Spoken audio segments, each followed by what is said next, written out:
Happy Saturday. This is Wager Talk's last call. I am Kelly Stewart. We're talking about a lot of baseball today, and maybe Matt Joseph is going to join us at the end and give us a season win total out of the ACC. Steve Merril is going to be up first. Tokyo Brandon's coming in taking Triggs KBO plays. Just kidding. Tokyo Brandon is the OG KBO guy. We're going to get to him second. And little gold sheet talk. But first, let's bring in Steve Merril. Steve, we've got 4 weeks to football season.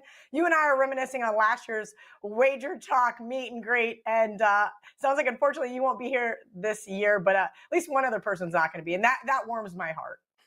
Yeah, there'll be enough people there. You'll be fine. And look, I got to correct you. We're like 5 days away from the football season. We got a huge NFL preseason game on Thursday night in which nobody we know will be playing. But yeah, no, football's right around the corner, and we're only 3 days away from August, so you know it's coming. It is coming. Yes, we do have that lovely Hall of Fame game, which I'm sure Ralph Michaels will be so kind to share. So maybe trends or angles, if you will. Steve, let's get into this baseball card. I've been kind of just riding some of you guys' plays lately, and you've been hot. Get 30 days of Steve's MLB best bets for just $139. That is promo code MLB30. That is a $50 savings. Steve, you got two on deck for us today. Let's start off Red Sox at the Giants.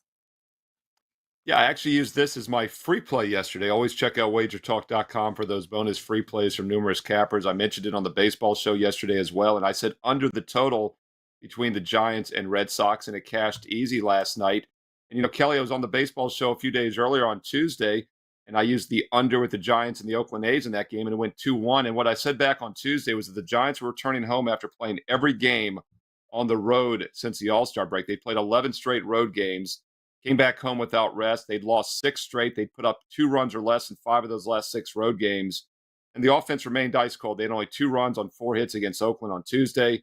And then a misleading 8-3 win on Wednesday. And I say misleading because the Giants only had 9 hits in that game. In fact, they've had single-digit hits now in 12 of their past 13 games because last night they only had 6 hits and 2 runs. So once again, looking at the under and the Giants here in the near future. And the Red Sox are a decent offensive team at times.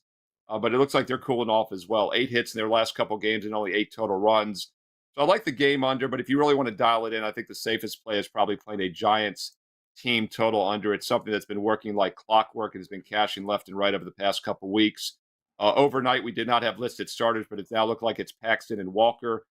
So we do have a total of around 8.5 on this game. But once again, if you're dialing in on that team total, it's going to be around 3.5 over 30. So you're going to get Giants under 3.5 plus money. So either the game under the 8.5, or the Giant team total under as well. Always head over to the Wager Talk odds screen so you can make sure that you get the best money line if you are playing one of these sides. Steve, again, 30 days. MLB best bets, $139 with promo code MLB30. You're getting $50 off all of Steve's best bets. Well, pretty much to the end of August now, as Steve mentioned. Steve, let's get into the Reds at the Dodgers. This Reds team, our good buddy Brian Power talks about all the time, and boy, are they frustrating at times. But do you like them here over the Dodgers? Well, I think big picture, the Dodgers are a play-on team. They've underachieved a little bit this year, but I still think the Braves and Dodgers are the 2 teams to beat in the National League. Probably the 2 teams to beat in all of baseball, in my opinion. Whereas the Reds might sneak into the playoffs if they can win that awful NL Central division, but I really don't think they're going to do any damage. And the reason I say that is because the way you win in the postseason is pitching, especially starting pitching. The Reds are winning right now in the regular season because they do have a solid offense. But on the year, they've still been outscored by 5 net runs. They're 9 games above 500 after that win, after that upset win against LA last night. But they should be 1 game below 500 based on that run differential. So I think they're a little bit of a phony favorite. And they're obviously not a favorite in this game, but a bit of a phony contender, if you will. Whereas the Dodgers, even though people feel like they've underachieved this year, they're still, even after the loss last night, and back-to-back losses, by the way, they're still 14 games above 500. There's still 96 net runs to the good on the season. That's second best in the National League after those Atlanta Braves. And this looks like a good bounce-back spot here today. They had that bad loss last night as a $2.10 favorite, 6-5. Should have won the game, though. They had 12 hits. The Reds only had 8 hits in the game. Cincinnati did put up 6 runs on 8 hits. I think that's a little misleading. Keep in mind the Reds had been shut out a couple days earlier in their previous game at Milwaukee, 3-0. I do think this Cincinnati offense is cooling off. If you look at their hits, they've had 6 hits or less now in 6 of their past 8 games. And I think that's a bad sign. I don't think things get better here tonight against a good Dodgers team that should be extra focused off the loss. And Jeff Michaels had a great stat yesterday. The Dodgers, actually, I'm sorry, it was Ronald Kabang. I keep saying it was Jeff Michaels. I used this on another show. I think it was Ronald, actually. Ronald Kabang on the baseball show yesterday had the Dodgers as a free play. Obviously, it missed out by a run, but he mentioned that after a loss, game one of the series, the Dodgers are averaging 6.5 runs a game this season.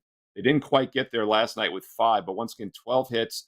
What that tells you is that they play well in a focused spot. And now, after back-to-back losses and losing 4 of their previous 5, I would not be looking to go against them tonight. This line's a little higher than I like. It's around that $2 range. So you're probably better off playing the run line. And one thing we know about LA for the past several years, for the most part, they either win by 2 or more or they lose outright. And that's exactly what we've seen here. They've had 4 straight losses as a favorite. That one win was by a single run, but the 2 wins before that by 13 and 6 runs and 7 runs. So once again, get that juice down. If you're going to play the Dodgers tonight, -1.5, -105 has some good value. I remember that Steve Merril trend about the Dodgers on Wager Talk today. I love it. Yeah. Don't forget, guys, if you've got a question for Steve or any one of our handicappers, drop it in the chat. We'll try to get an answer. That's why we do the show, because I am not a morning person, but I am here for all of you, okay? And that means you guys got to interact, jump in the chat, give us some likes. Make sure you guys are following Steve Merril on Twitter, @Steve Merril. Oh, looks like we actually do have a question here about the Dodgers. Steve, how do you feel about the LA Dodgers after the trades?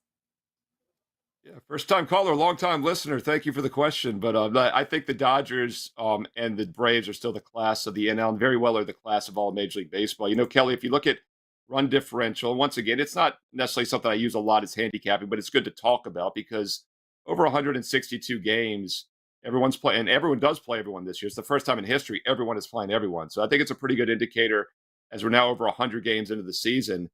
Put it in perspective, the Dodgers are plus 96, Braves are plus 143. Nobody else in the National League is better than plus 57 or 56, and that's actually the Padres and Cubs, who are in fourth and third in their own division. So you can find a little bit of underrated teams using that metric. But then you look at the American League, Rangers plus 151 and Tampa Bay Rays plus 142. But they have, as Matt Joseph would say, they're scuffling, and they obviously are not as good as they were earlier in the season. I don't know if Texas is for real. I mean, it's amazing what they're doing without Jacob deGrom in that rotation. And my former Baltimore Orioles, once again, my Baltimore Orioles, 63 and 40. They beat the Yankees. They're now 23 games above 500. And Ralph Michaels pointed this out yesterday on Wager Talk today. They have the best record of the American League against winning teams. So yes, the Orioles are for real, and I think the Dodgers and the Braves are for real as well. The Dodgers, Braves, and Orioles all for real. One more question for Steve, actually, in regards to his Orioles. What do you think about the O's and O? Yeah, you'll see I stole my 7-year-old nephew's rec hat, and I got the Orioles in the background now here in the office, and it's actually over my former Washington Nationals. And I grew up as an Orioles fan because we didn't have the Nationals in Northern Virginia, D.C. area, but they've been so bad. And keep in mind, the Orioles were the worst bet in sports for 2 straight years, the worst money line team in sports. And ever since in the last 2 years, they've been the best money line team in all of sports and baseball. So they remain underrated. As I said earlier, they're 23 games above 500, and we're still getting them at underdog prices, small favorite prices. They've got a great starting staff now, and they have a fantastic bullpen. And a guy named Bautista, a lot of people aren't familiar with, second-year reliever. I was talking to John Ryan yesterday, and John, I got to give John credit for this. He played him at 85-1 to win Cy Young Award. He said they're still around 50-1. If you look at Bautista's numbers, his whip, his ERA are below 1. He's got like 96 strikeouts in like 40-some innings. And he's on a team that's going to probably win the division, maybe. I'll give John Ryan credit, but that is a great bet, even at 50-1. And John uses a Bill James metric, Cy Young metric that's been developed, and he said he rates extremely high. So take a look at Bautista, and that's another reason I think the Orioles are very underrated. I love it. Steve Merril, always a pleasure. @Steve Merril on Twitter. Make sure you guys are giving him a follow. Head over to wagertalk.com. Steve's always got free plays up. He's one of the easiest cappers. Now, if he would just go on Twitter and get that damn blue check mark. That's Kelly, it's all seriousness, Kelly. It's been on my to-do list for like 2 months, even before you said it.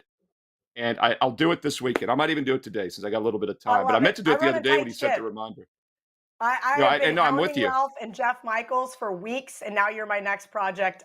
Steve, No, thank I you want to as do it. I could put always. longer tweets out there. It makes my life easier. I'm on board. I just got to do it. Love to see it. Tokyo Brandon coming in next. Tokyo Brandon across the other pond. Welcome in. I don't even know what time it is there. It is 11:15 here on the East Coast. What time is it, Brandon? A Oh, little after Brandon's muted. midnight Sunday morning.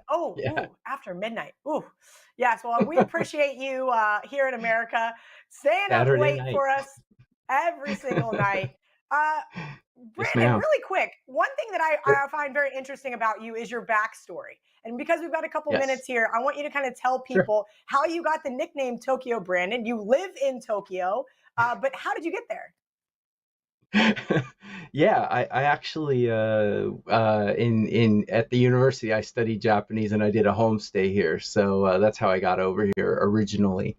But after being here, I was contacted by a major league team, and I did some scouting. I scouted Japanese baseball for a major league baseball team here in Japan for a little more than a decade.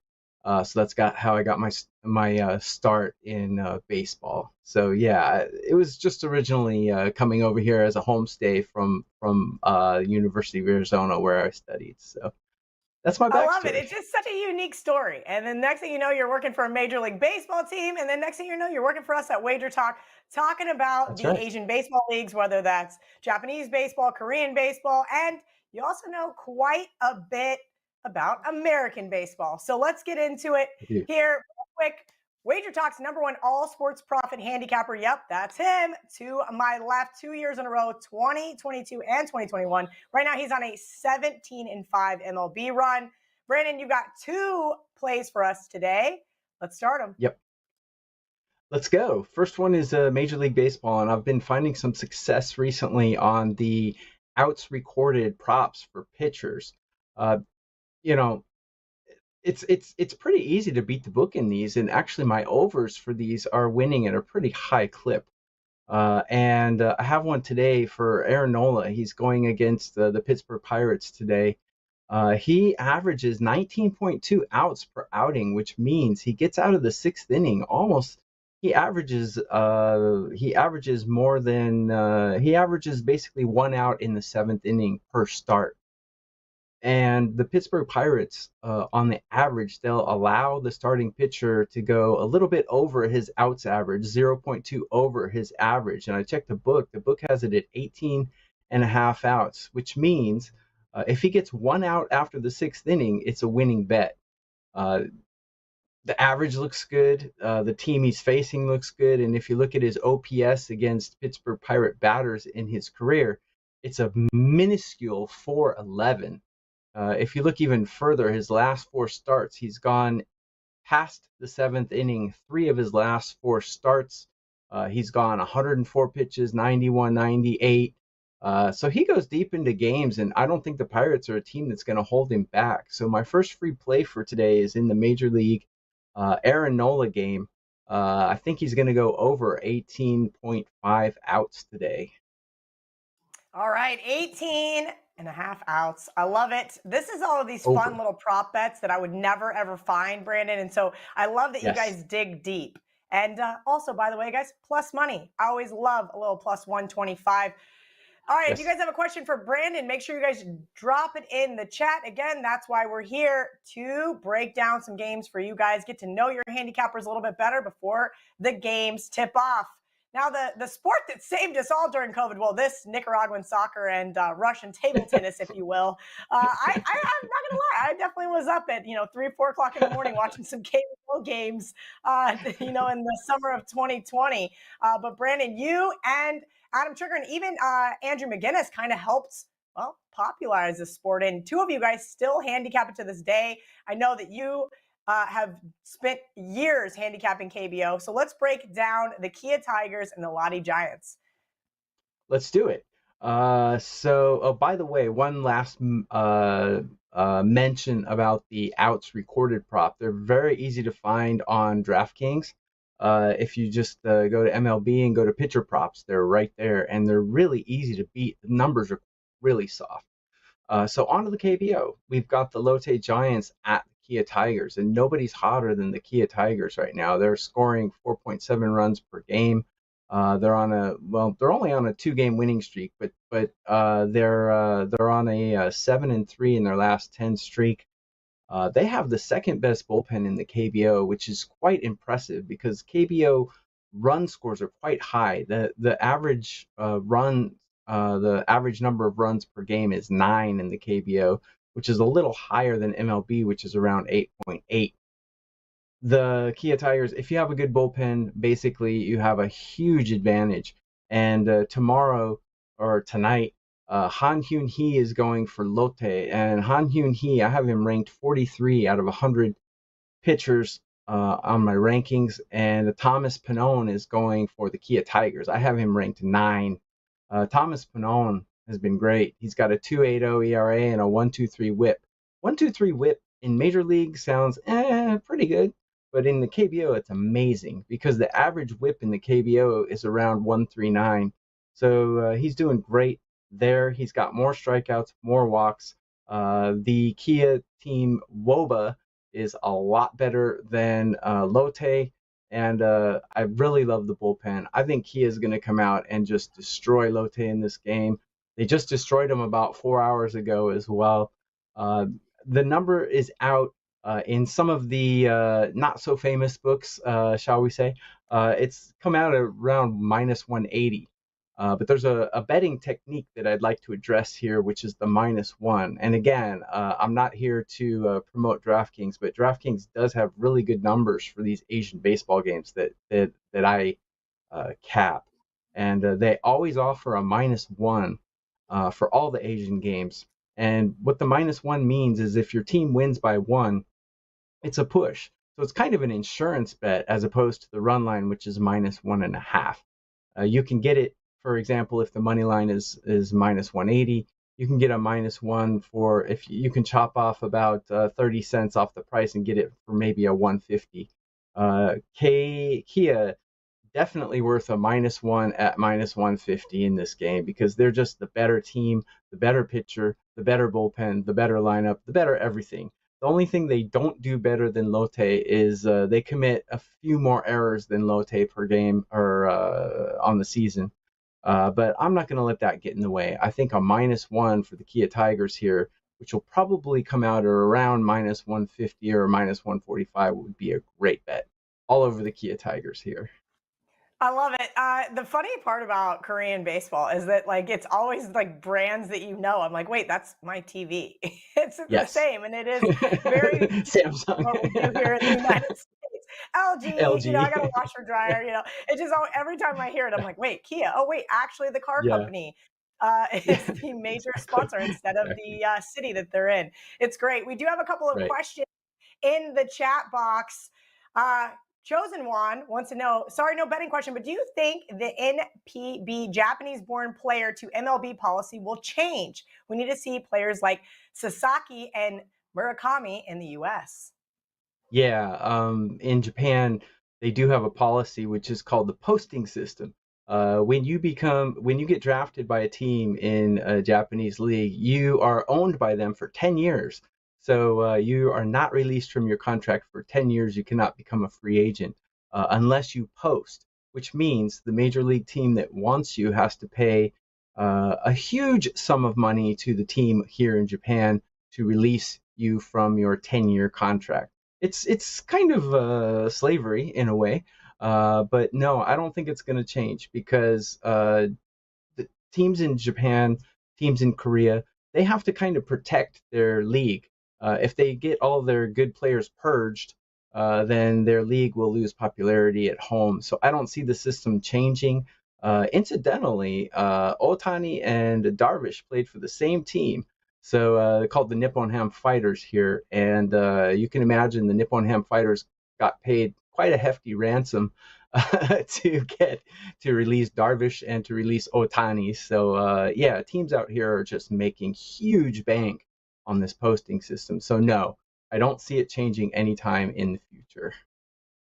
Neil has a question. It's not a KBO or a Japanese baseball question, but he is curious if you are a pro wrestling fan. Do you follow the new Japan Pro Wrestling, and are you currently watching their big summer tournament, the G1 Climax?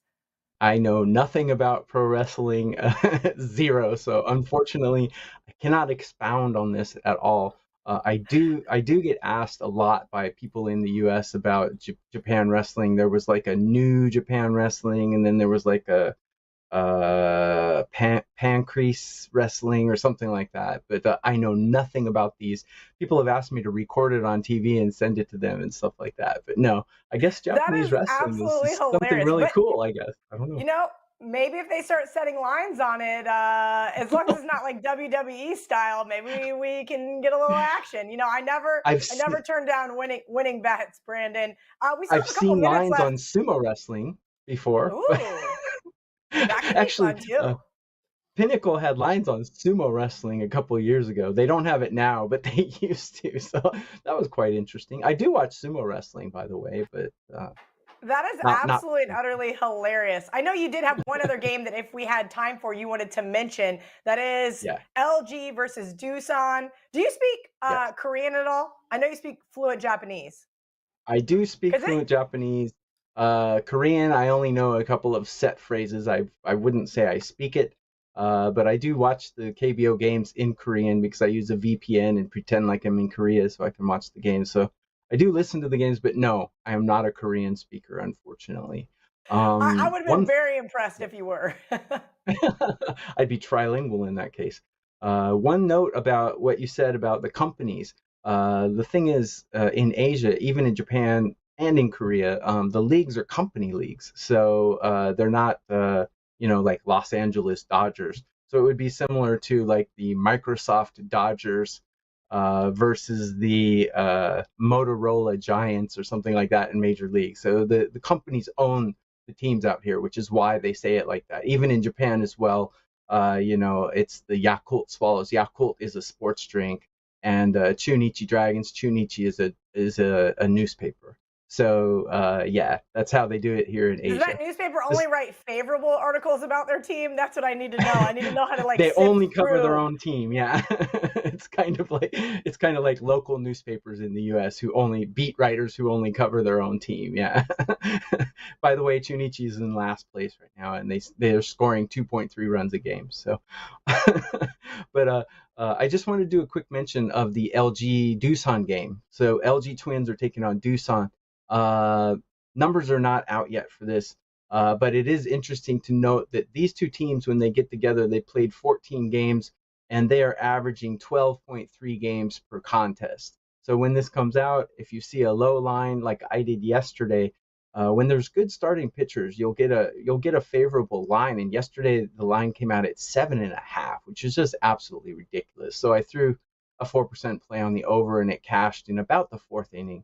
So if you see a low total in the LG Twins Doosan Bears game, bet the over in that. That's just some friendly advice because they're averaging 12.3 runs a contest.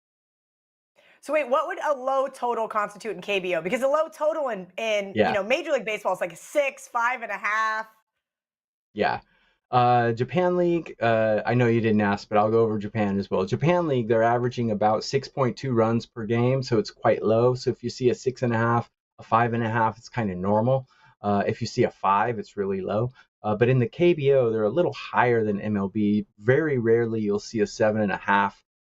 8 is considered low in the KBO. So if you see a 7.5 or an 8, that would be considered low. You'll see 10.5 sometimes. I haven't seen an 11 yet this season, but generally they're 8.5, 9 to 9.5 games. Similar to MLB, actually.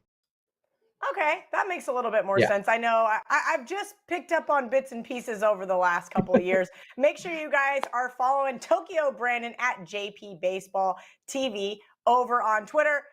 Brandon's next on my hit list to go get that blue check mark. So that's where he's gonna I'll be go. in We're gonna Vegas bring in. pretty soon.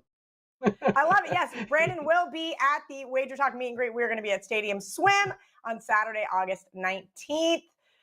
I don't know if I'm picking Right. up the check yet. I haven't quite decided. I got a couple other things I got to worry about in my world, but we are going to have an absolute utter great time. This is kind of crazy. I haven't seen Matt Josephs in almost a year now, since the last time he was on Bet on It. So we better bring him in, see what he's been up to. I know he's been doing a lot of hard work for us over at the Gold Sheet.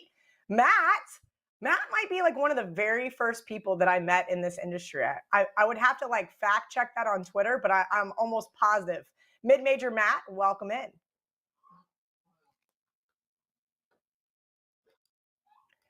Everybody's muted today. This is good because you know what? This is my fault, Matt, because I get mad whenever I can hear everybody else's background noise while we're doing the show and you guys are waiting in the wings. So thank you for muting yourself. Yes, and I had to make my small comments and things, and I didn't want anybody to hear them while I was sitting here. But it's always good to be here with you, Kelly. Yes, it's been a while. I tried to impress you on Twitter, and now here we are on the same show. I love it. Matt does have the most snide comments ever. Every once in a while, he'll text them to me. So it was unfortunate that you didn't get to hear Matt's comments behind the wings. Oh, Matt, we love you so much. Today, we're going to talk about a couple of different things. We've got a prop bet in the Cubs game. We've got an ACC over win total. But first, guys, don't forget to jump in the chat and make sure you have some questions ready for Matt. We'll get to them at the end of the show. Matt, little promo, #1 college football expert, last 3 years, whether he was at SportsMemo or WagerTalk, 152.95 units since 2020. Matt is the man, and we call him mid-major Matt because, well, he finds all of those little tiny teams that I know nothing about. And if I ever have a question about somebody in the MAC, or if I have a question about maybe even an FCS school, he is my guy. I asked lots of questions when Chris Kleiman was getting recruited to coach at K-State, and Matt had all of the answers. And needless to say, I'm pretty happy with that hire. That being said, Matt, take it away. You've got a prop bet for us in the Cubs game. Yeah, and sometimes there's plays that need a whole lot of words, a whole lot of analysis. I like to kind of be short with some of this stuff. Adam Wainwright, not a very good pitcher, has terrible numbers against the Cubs. Current Cubs hitters have really good numbers against him. I'm going to take over 2.5 runs in the first 5 innings. The weather is great all over the country, it feels like. It's pretty warm out there. So the bats should be humming for the Cubs. They beat them up earlier this season. So give me Cubs over 2.5 runs in the first 5 innings. Adam Wainwright probably should have retired with Yadier Molina. He didn't. So we're going to keep taking advantage of him, especially early. First time through the order, hitters hitting .333. Second time through the order, hitters hitting .378. So look for a lot of runs early from the Chicago Cubs. Think long, think wrong. Matt is not overthinking this one. He is taking the over 2.5 runs in the first 5 innings versus Wainwright. We're going to see how that one plays out here this afternoon. Matt, at Mid-Major Matt on Twitter, but Matt, you have group of 5 Matt in parentheses. Explain that one to me. Well, I mean, obviously in college football, it's not mid-majors. They're called the group of 5. So I like to kind of focus in on them. I'm a big proponent of the Sun Belt because I think the Sun Belt's going to have a tremendous year this year once again. I feel like the Sun Belt's almost going to move ahead of the Pac-9 at some point because the Pac-12 is kind of going downhill and the Sun Belt is doing everything right, whether it comes to realignment or their TV deals and everything like that. So got to give some love to the group of 5 during college football and the mid-majors during college basketball. All right, well, I'm going to throw you for a loop then since you mentioned the Sun Belt. And because I don't follow them all that well, but Kansas State does play Troy this year. Should I be a little bit concerned? I heard the Troy Trojans might be the winner coming out of the Sun Belt. Talk to me. Yeah, Troy got the most votes in the preseason poll of anybody, and they were picked overwhelmingly to win the West Division. I really like this Troy team. Their offense is pretty solid. Gunnar Watson at quarterback is very good, and he's got a lot of his weapons back. He just has to cut down on his interceptions a little bit. The defense is good. It's not great. They lost their defensive coordinator, but, I mean, depending upon what the line is, as a 16, 17-point underdog, I might be looking at Troy in that one. I think, what was it, a couple of years ago, Louisiana gave Kansas State a little bit of trouble. That was around the stretch when the Sun Belt had a bunch of wins against the Power 5. So, Troy could definitely be an interesting play in that one, especially if the number is double digits, which I expect it to be. Yeah, I made the game 16.5. I know I had kind of hijacked the show for my own personal gain here, but after losing to Tulane, which not in the Sun Belt, but also a group of 5 team last year as 14.5 point favorites, Troy has got me circled, and I'm a little nervous, even though the game is in Manhattan. Appreciate you taking my selfish question there, Matt, because you have a season win total from us in the ACC. This is an interesting one. I can't say that I disagree with you, but maybe you can convince me to tail you on this one. So I was at ACC Media Day in Charlotte over a 3-day span talking to a bunch of players and coaches and media members. And one of the guys that sat down at my table was Brennan Armstrong. And obviously the reason why I had him was twofold. Being in Virginia, of course, we watched Brennan Armstrong with the Virginia Cavaliers. And he had a really tough season last year. And so we got into why he had such a tough season last year. Let's just say there were some philosophical differences. And he struggled on a week-to-week basis to kind of match up with the game plan that they had. And he's really confident. He's with Robert and I once again. The two of them were awesome in Charlottesville 2 years ago. Then and I went to Syracuse and made their offense really good. And now he's at NC State. And Brennan Armstrong just had this confidence and just talked about having all these chips on his shoulder because, look, when you talk ACC quarterbacks, you talk about Drake May, you talk about Tyler Van Dyke. Garrett Schrader is really good for Syracuse. There's several other guys that you want to throw in there as well. And Brennan Armstrong's kind of the forgotten guy somewhat. So I really like this NC State team. I really love the pickup they made a couple of days ago. Bradley Rosner, the wide receiver out of Rice, he's in his 8th year, which is crazy to say. He adds a little bit of legitimacy to this NC State team. And you look at their schedule. They've got 4 of their first 6 at home. They play at UConn. That's a winnable game. They play at Virginia in what will be an emotionally charged atmosphere. That's a winnable game. And you look, they get Clemson at home. They get Miami at home. They get North Carolina at home. Now, here's the interesting thing about NC State, and this is all philosophical here. There are several books that have over 6.5, but you got to pay the juice to take the over. There is one book, FanDuel, that has over 7 at even money. So it really comes down to philosophy. I think they're going to get 7 wins. I'm more than happy to take the push, add an even money potential with the chance that they're going to get 8 wins, and I win my even money as opposed to taking the 6.5 and paying some juice there. So I'm really optimistic about NC State. I don't think they're better than Clemson. I don't think they're better than Florida State. I think they're possibly the 3rd or 4th best team in this conference. So give me over 7 wins with the push potential at even money for NC State. I really like their defense. I really like their offense this year. All right, Matt, since we're talking ACC, I'll take the low-hanging fruit here with the Clemson question. Does Clemson get better with the new quarterback, or does North Carolina's defense get any better this year? So here's the thing about Clemson. I felt so bad for DJ Uiagalelei last year because it felt like Clemson so badly wanted to put Cade Klubnik in. They almost were rooting for DJ to play bad. They wanted to make sure this kid, because you know how it goes nowadays. If you're a 4-star kid, a 5-star kid, and you don't play that first season or even your second season, you're transferring out. So they were almost rooting for DJ to fail. Cade Klubnik came in and he struggled predictably. I think he gets better. You know why he gets better? Because they finally have a legit offensive coordinator. Garrett Riley comes over from TCU. And I just think he's going to make it so much of a difference there. They've got a really good run game. They've got some good wide receivers. The offensive line is all right. I think Clemson's offense is going to be better. Their defense, the starters are really good. If their defense starts getting some injuries, though, their depth is not as good. Lost a bunch of guys to the NFL draft. So I like Clemson's defense starting-wise. The backups, not so much. You mentioned North Carolina. Obviously, Drake May is there. He brings in 2 transfer wide receivers to replace the 2 wide receivers he lost last year.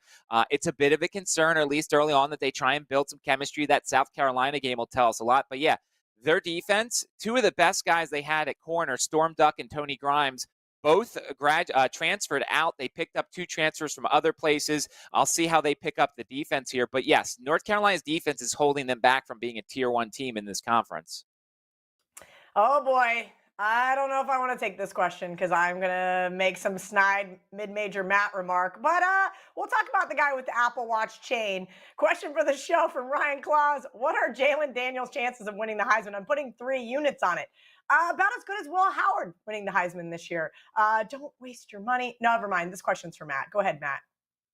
No, I agree. And first off, I wouldn't put 3 units on anything involving the Heisman unless it's one of the favorites, because it feels like it's an award that goes to the favorites for the most part. I'll tell you, I threw a 1/4 of a unit on Taylon Green, the Boise State quarterback, at 500-1. I know it's going to lose, and that's why I didn't put a lot of money on it, because he's a long shot, but I like Boise State's offense. I like their schedule. The Mountain West has no defenses whatsoever. He's going to put up big numbers, and he's got almost everybody back from last year. So I'm putting a small amount of money on that. If you like Jalen Daniels, 3 units is a lot for an award that's very fickle. If LSU loses a couple times, I would not recommend putting that many units on something like that.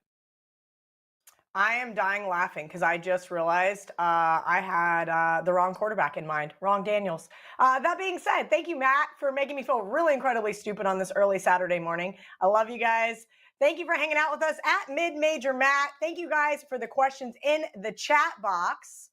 And I guess we're going to see you guys next Saturday and be able to count down the days until football. We're trying to get there, everyone, at least. Well, I'm just trying to get to Vegas at this point. That's the days that I have circled. Thank you to our producers for helping me out with the comment sections. And thank you to all of you guys for hanging out with us here on the Wager Talk YouTube channel. Make sure you guys like and subscribe.